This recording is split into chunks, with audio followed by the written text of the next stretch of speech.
Chhattisgarhi video देखे बर हमार चैनल ला सब्सक्राइब करो और दबाओ बेल आइकन ला ताकि हमार वीडियो पहुँचे आप मन करा सबले पहली।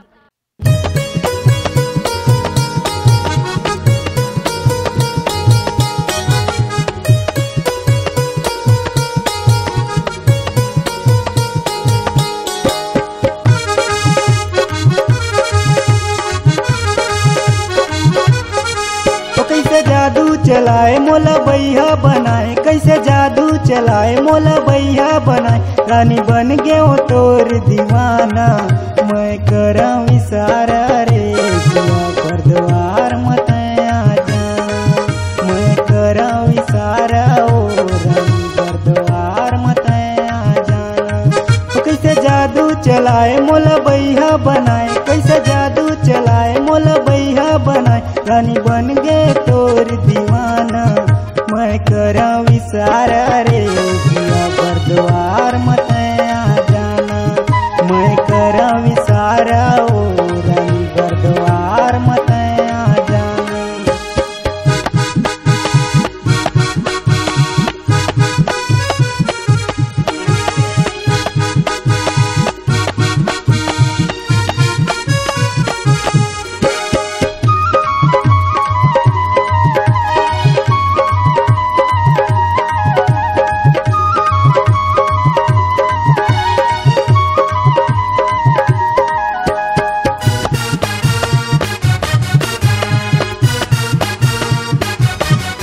हम संगे मरहन दोनों संगे मदीन, हम संगे मरहन दोनों संगे मदीन, हमर दोनों के पीरा मोर मन में बसे हसरानी, मोर दिल में हवे तोर डेरा, मोर मन में बसे हसरानी, मोर दिल में हवे तोर डेरा।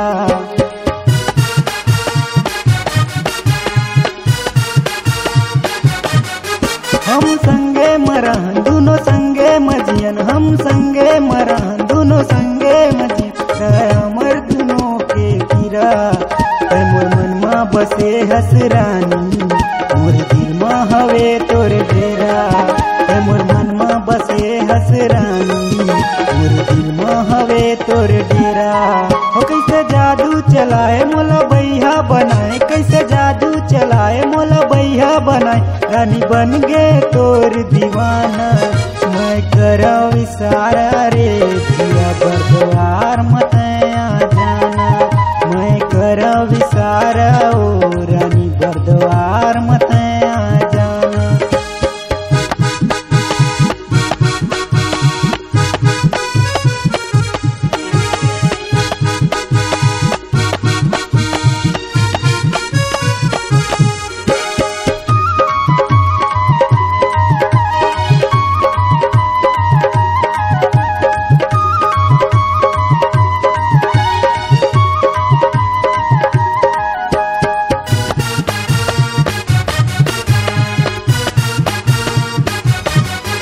एक आखर ते बोलस देवो तोर बर में जान, एक आखर ते बोलस देवो तोर बर में जान, मैं देख ले मोला अजमा के ये दुनिया देखत रही जाही, ले जाऊं मैं तोला भगा के ये दुनिया देखत रही जाही, ले जाऊं मैं तोला भगा के।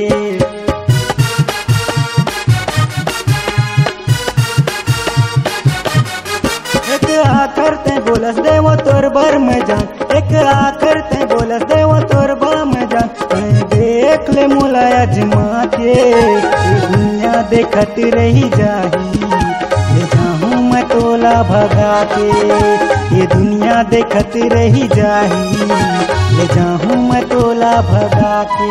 हो कैसे जादू चलाए मोला बैया बनाए, कैसे जादू चलाए मोला बैया बनाए, रानी बन गए तोर दीवाना।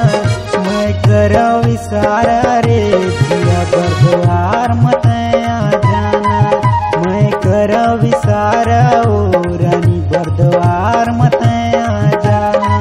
हो कैसे जादू चलाए मोला बैया बनाए, कैसे जादू चलाए मोला बैया बनाए, रानी बन गए तोर दीवाना।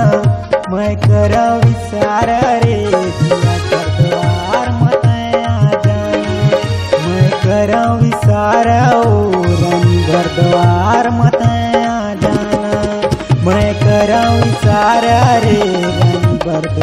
बार मत आ जाना। मैं करा विसारा ओ रानी बरद्वार मत आ जाना। अगर आप अपनी आवाज को एक नया आयाम देना चाहते हैं तो चले आइए मल्टी ट्रैक डिजिटल रिकॉर्डिंग के लिए संपर्क करें HK म्यूजिक कंपनी, कोटा डबरी, चांपा, छत्तीसगढ़।